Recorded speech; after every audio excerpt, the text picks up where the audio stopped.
Hello दोस्तों, नमस्कार। मैं doctor Komal Bahl. Welcome to my YouTube channel Shri Ayurveda. दोस्तों, कल मैंने जो एपिसोड बनाया था उसमें मैंने आपको बताया था कि how to start ayurvedic practice after BMS and उसके स्कोप भी बताए थे एंड अलग अलग तरीके एंड पॉइंट्स भी बताए थे जो आपको प्रैक्टिस स्टार्ट करने में बहुत ही ज़्यादा काम आने वाले हैं। दोस्तों, आयुर्वेदिक प्रैक्टिस जो डॉक्टर्स कर रहे हैं या फिर जो डॉक्टर स्टार्ट करना चाहते हैं एंड अगर वो अपनी प्रैक्टिस बहुत जल्दी ग्रो करना चाहते हैं तो मेरा ये एडवाइस है कि आप पंचकर्मा जो है उसको भी इंक्लूड करिए अपनी प्रैक्टिस में। अब मेरे ये कहने से आप सोच रहे होंगे कि पंचकर्मा के लिए बहुत बड़ा क्लिनिकल सेटअप चाहिए, अलग अलग इक्विपमेंट्स चाहिए और एमडी की डिग्री होनी चाहिए। तो दोस्तों, सबसे बड़ी बात है, पहला बात है कि बहुत बड़ा सेटअप जो है वो नहीं चाहिए होता। दूसरा ये है कि बहुत सारे इक्विपमेंट्स जो हैं नहीं चाहिए होते। तीसरी बात है कि इट्स नॉट कंपलसरी कि आप पंचकर्मा एमडी के बाद ही पंचकर्मा की प्रैक्टिस करें। अगर आप बीएमएस रजिस्टर्ड डॉक्टर हैं तो भी आप पंचकर्मा की प्रैक्टिस जो है अपने क्लिनिक पर कर सकते हैं। ठीक है। पंचकर्मा की प्रैक्टिस के लिए ज़्यादा से ज़्यादा, क्योंकि पंचकर्मा जो है आपके बीएमएस सिलेबस में भी होता है, तो पंचकर्मा की प्रैक्टिस के लिए ज़्यादा से ज़्यादा आप डिप्लोमा कोर्स कर सकते हैं। बहुत सारे इंस्टीट्यूशंस हैं जो 6 मंथ्स का, 1 ईयर का या इवन 14 to 15 डेज़ का certificate course and diploma course जो है ऑफ़र करते हैं। मैंने इससे पहले 3-4 दिन पहले एक वीडियो बनाई थी, उसमें मैंने 2 प्लेसेस बताई थी, एक एनआईए जयपुर एंड एक जहाँ पे 45 डेज़ का डिप्लोमा कोर्स पंचकर्मा का करवाया जाता है। उनकी नोटिफिकेशन न्यूज़पेपर पे या फिर उनके अपने वेबसाइट पे आती रहती हैं, तो वो उसका आपको ध्यान में रखना है। अगर आ जाती हैं तो मैं अपने वीडियो में आपको बता दूंगी, ठीक है, उस नोटिफिकेशन के बारे में। एंड और भी जो है कर्नाटका में भी एक आरोग्यम हॉस्पिटल है, मैंने इसका भी पूरा सर्च किया था, रिव्यूज़ भी अच्छे हैं एंड ये भी 14 डेज़ का पंचकर्मा सर्टिफिकेट कोर्स ऑफर करते हैं, जिसमें ये आयुर्वेदिक केरलाइट पंचकर्मा प्रोसीजर्स में आपको स्पेशलाइजेशन सिखाते हैं। तो कहने का मतलब है कि ज़रूरी नहीं कि इन दोनों से आप पंचकर्मा डिप्लोमा या कोर्स के बारे में सोचें। आप और भी इंस्टीट्यूशंस हैं, यूनिवर्सिटीज़ हैं जहाँ से आप पंचकर्मा डिप्लोमा कर सकते हैं, या नहीं भी करना तो आफ्टर बीएमएस, अगर आपके पास बीएमएस की डिग्री है तो आप अपनी पंचकर्मा प्रैक्टिस स्टार्ट कर सकते हैं। बहुत सारे बीएमएस डॉक्टर्स ऐसे हैं जो इवन लाखों में कमा रहे हैं पंचकर्मा की प्रैक्टिस करके। ठीक है दोस्तों, अब बात ये आती है कि पंचकर्मा प्रैक्टिस स्टार्ट करने के लिए हमें क्या करना पड़ेगा। देखिए, पंचकर्मा में अगर आप बिगनर्स हैं तो उसमें जो प्रोसीजर्स होते हैं, बहुत सारे प्रोसीजर्स ऐसे होते हैं जो आप ओपीडी में बहुत ही आसानी से कर सकते हैं। ठीक है, जैसे कि अक्षी तर्पण है, इसके लिए आपको एक बेंच चाहिए होगा जिस पे पेशेंट जो है उसको लाई डाउन करवा के, मतलब लेटा के आप अक्षी तर्पण करवा सकते हैं। दूसरा है वस्तीकर्म, ठीक है। तीसरा है स्नेहन स्वेदन, भी आप अपने ओपीडी में आपको एक रूम चाहिए होगा जिसमें आप एक बेंच लगा सकते हैं, ठीक है। उसी पे आप स्नेहन स्वेदन परफॉर्म करवा सकते हैं और उसी पे आप जो है वस्तीकर्म करवा सकते हैं, अक्षी तर्पण करवा सकते हैं। अगर आप बिल्कुल बिगनर हैं तो आपको स्नेहन स्वेदन के लिए स्पेशलाइज्ड इक्विपमेंट्स है वो लेने की ज़रूरत नहीं है, ठीक है। आप 3 कर्म ऐसे हैं जो विदाउट हायरिंग अ थेरेपिस्ट आप खुद भी कर सकते हैं, जैसे कि अक्षी तर्पण है और नस्से है एंड बस्ती है, ठीक है। ये जो है आप अपने लेवल पे ओपीडी में पेशेंट को करवा सकते हैं, बट इसके लिए आपको एक प्रॉपर नॉलेज होनी चाहिए, स्पेशली इसमें क्या कॉम्प्लिकेशंस होते हैं, क्या इंडिकेशंस होते हैं, और अगर कॉम्प्लिकेशंस आ जाते हैं तो उसकी आप मैनेजमेंट कैसे करते हैं, तो ये आपको नॉलेज होनी चाहिए। अब आप कहेंगे कि इसकी नॉलेज जो है हमें कहाँ से मिलेगी। नॉलेज मतलब proper knowledge A to Z, जिसमें एक भी चीज़ स्किप ना की हो। तो दोस्तों, मेरे इस यूट्यूब चैनल पर मैंने पंचकर्मा वर्कशॉप की 10 क्लासेस जो हैं बनाई हुई हैं, जिसमें A to Z पंचकर्मा की एक एक चीज़ जो है मैंने इंक्लूड करी हुई है, ठीक है।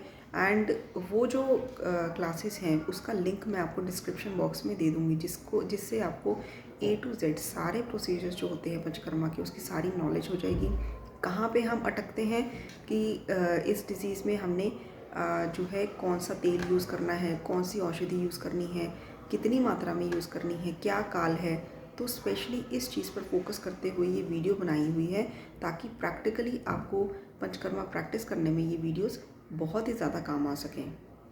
दोस्तों, अगर आप जैसे कि अक्षी तर्पण करते हैं, मैं अपने प्रैक्टिकल एक्सपीरियंस से बताती हूँ। मेरे पास पेशेंट आया था, ठीक है, वो कहते हैं कि उसकी आई साइड वीक है, तो मैंने उसको त्रिफला दिया शहद के साथ, सप्तामृत लो दिया, साथ में उसको मैंने आंवले का जूस दिया।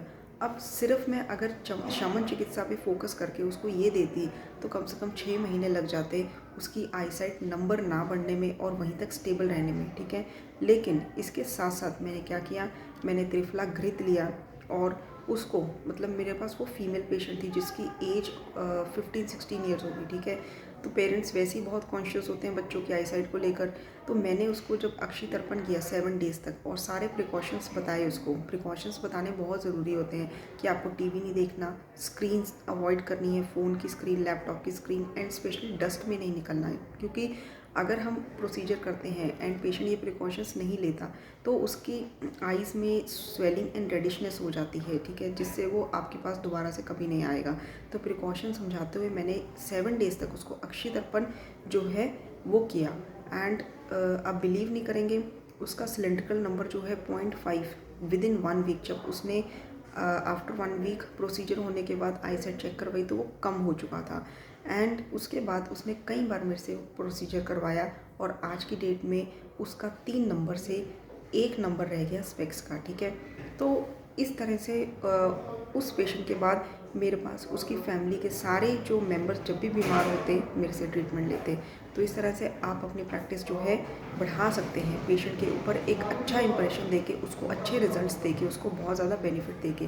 अक्षी तर्पण जो है ये आप परफॉर्म कर सकते हैं इंडिविजुअली अपने आप, ठीक है। नस्से आप परफॉर्म कर सकते हैं। मेरी जो वीडियोस हैं उसमें नस्से जो है सारे प्रकार का नस्से बताया हुआ है, अलग अलग टाइप्स के नस्से में कौन कौन से ऑयल्स जो है मेडिकेटेड ऑयल्स कितनी मात्रा में यूज़ करने सब बताए हैं, ठीक है। डिस्क्रिप्शन बॉक्स में उसको आपका लिंक मिल जाएगा। तो सेकंड है नस्से आप परफॉर्म कर सकते हैं पेशेंट को। एंड थर्ड है कि बस्ती, ठीक है। कहते हैं कि अर्ध चिकित्सा आचार्य चरक ने कहा कि बस्ती होती है, ठीक है। अगर आपने पेशेंट की बस्ती कर दी, ठीक है, उसके अकॉर्डिंग कौन सी बस्ती देनी चाहिए, तो उसके आधे रोग तो वैसे ही ख़त्म हो जाएंगे। तो ये 3 ट्रीटमेंट से आप स्टार्ट कर सकते हैं, ठीक है। धीरे धीरे जब आपकी प्रैक्टिस बढ़ जाती है तो आप थेरेपिस्ट हायर कर सकते हैं। एंड स्पेशली आप जो शिरोधारा की टेबल्स होती हैं वो ख़रीद सकते हैं, ठीक है।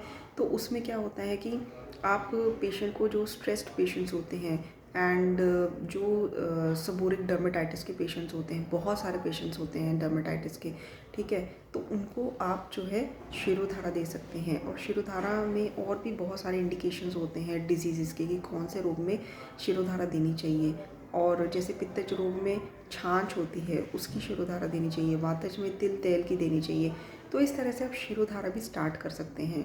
आप बिलीव नहीं करेंगे, मैं ऐसे बहुत बड़े बड़े डॉक्टर्स जो होते हैं, जो न्यूरोलॉजिस्ट होते हैं, उनको मैंने देखा है कि वो अपने हॉस्पिटल में शिरोधारा जो है वो करवाते हैं। उन्होंने प्रॉपर एक शिरोधारा का रूम बना के रखा हुआ है, ठीक है, म्यूज़िक सिस्टम के साथ एंड टेबल वगैरह सब कुछ रखा हुआ है, साथ में थेरेपिस्ट रखा हुआ है। एंड सिर्फ शिरोधारा से ही वो 15 से 20 लाख रुपए एक महीने का कमा रहे हैं। तो दोस्तों ये ओपीडी प्रोसीजर्स हैं जो आप पंचकर्मा ओपीडी में प्रैक्टिस कर सकते हैं। ज़रूरी नहीं कि आपने पंचकर्मा प्रैक्टिस करनी है तो आपने वमन विरेचन भी करवाना है पेशेंट को। वो बिगनर्स के लिए मुश्किल भी है एंड स्टार्टिंग में आपसे करवाएगा भी नहीं कोई, क्योंकि हर कोई डरता है वमन विरेचन से, ठीक है, जब तक उसकी प्रॉपर काउंसलिंग ना हो जाए। लेकिन जब आप ये प्रोसीजर्स कराएंगे, पेशेंट को आप पे ट्रस्ट होने लगेगा, तो उसके बाद आप वमन विरेचन भी स्टार्ट करवा सकते हैं। फिर जब आपकी प्रैक्टिस बहुत अच्छी हो जाए तो आप प्रॉपर सेटअप के साथ वमन विरेचन का रूम वगैरह, मैंने अपनी वीडियोस में सब कुछ बताया कि किस तरह की चेयर चाहिए, कितनी हाइट की चेयर चाहिए, क्या क्या इक्विपमेंट्स चाहिए, तो वो सब आप देख के पढ़ के आप वो सेटअप कर सकते हैं, ठीक है। तो दोस्तों आज के लिए इतना ही। एंड अगर वीडियो अच्छा लगे तो सब्सक्राइब ज़रूर करिए, लाइक ज़रूर करिए एंड बेल आइकन बटन ज़रूर दबाइए, ठीक है। एंड ऑल का ऑप्शन जो आता है उसको ज़रूर दबाइए ताकि मेरे वीडियो के नोटिफिकेशंस आप तक आते रहें। इसी तरह से scope of Ayurveda, future of Ayurveda and important government jobs की वैकेंसीज़ की नोटिफिकेशन मैं आपके लिए लाती रहूँगी। धन्यवाद।